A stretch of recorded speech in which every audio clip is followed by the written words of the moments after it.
Welcome back to the Dad Rod Garage. We got some cool new equipment. I am still dealing with a cracked screen, so I have a cool little aura around me. Yep. In this video, we are introducing a couple of the older projects that have been going on around here. One is a 76 Cutlass 442, and the other one is my Toyota mini truck project. So enjoy the video, like and subscribe. And Kendall is very brave and let me try my hand at editing on the computer. I'm more a hardware than I am software, so we'll see how it went. So please feel free to leave comments and let me know how I did. Awesome. Moving day.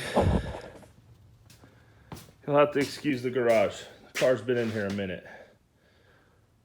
So, for people who don't know, it's my father-in-law's car. It blew up in like 26 years ago. Plate was in 95.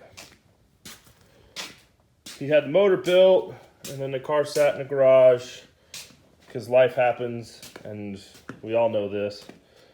So I took it upon myself to put the motor in the car. Give him a hand, get it going, get it running. Got the motor in the car, went to go fire it up, won't start. Compression checked the motor, no compression. So my guess is the motor, something ate itself up inside just due to age. So we pulled the motor back out, put the hood back on the car, cleaned it all up, tied everything up. I did have the Turbo 350 rebuilt.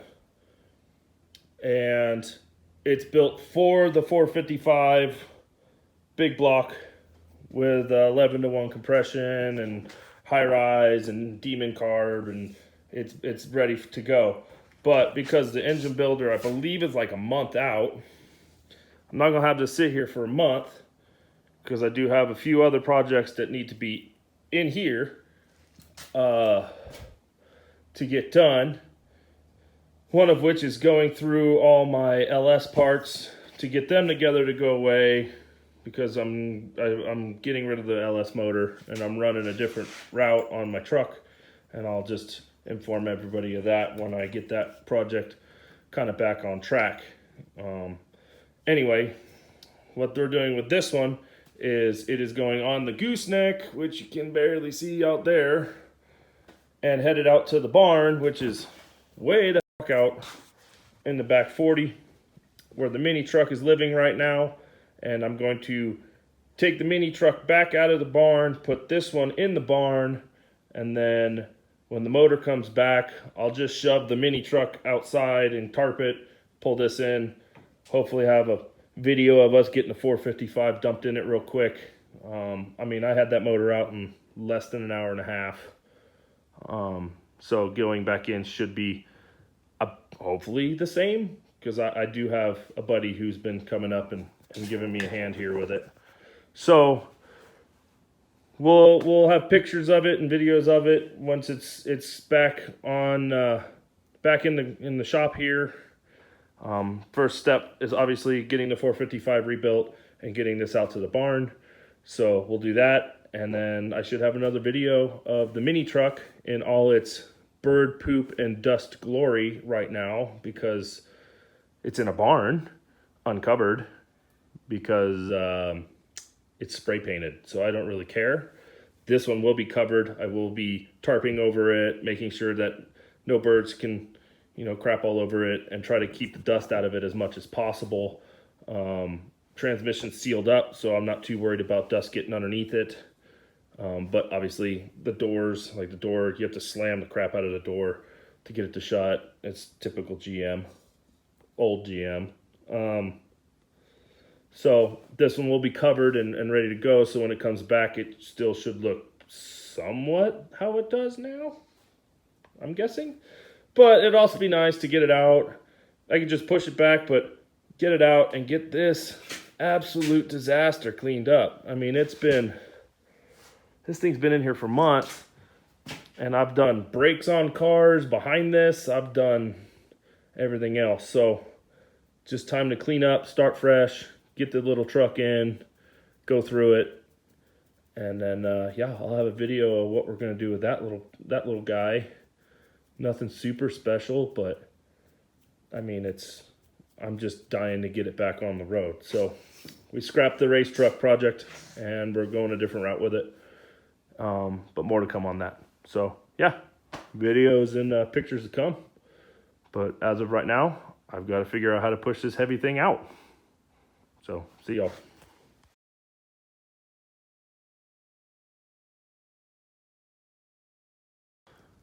For everybody who's wondering how to move a car on and off a trailer without a winch, meet the winch. Told you I'd have another video on my secondary project. This thing's been ongoing. This was going to become a LSX turbo powered mini truck, and we chose to go a different route. We wanted a truck to get back on the road. This is what we've lovingly named the big guy. It's a 1978 Toyota Hilux, pre-Tacoma, pre-pickup, pre-anything. This is a true Toyota Hilux. It's ugly. It's multiple colors. We've been figuring out black, white, whatever we want to do, and I think we set on a satin white with my old Crown Vic 17-inch steel rims going underneath it. This thing is slammed on its nuts. It's got a 5-inch drop in the rear and a 1 1/4 coil cut front. It weighs 2,500 pounds with me sitting in it. That's how small it is. You put two full-grown men, they're shoulder to shoulder in this truck. That's what I love about it. But called it the big guy. It's been in the barn, obviously. Very uncovered, mostly dust, some bird poop, but was a 4-cylinder, 5-speed car. It had 65 horsepower, and we were going to dump a lot more power into it, but that didn't work out. So we are now in the process of turning it into a hot rod, rat rod style little mini truck. We're basically going to keep it all Toyota. You can see the hole in the floor. Going to keep it all Toyota. We got a 22R motor in the shed that I'm going to 20R head, dual road timing chain, 3838 Weber carb, ported intake, long tube header. The list is just going to go on. So on a 2,200 pound truck, 130 horsepower, still should be a zippy little thing, but that is the new tunnel cut out of another truck.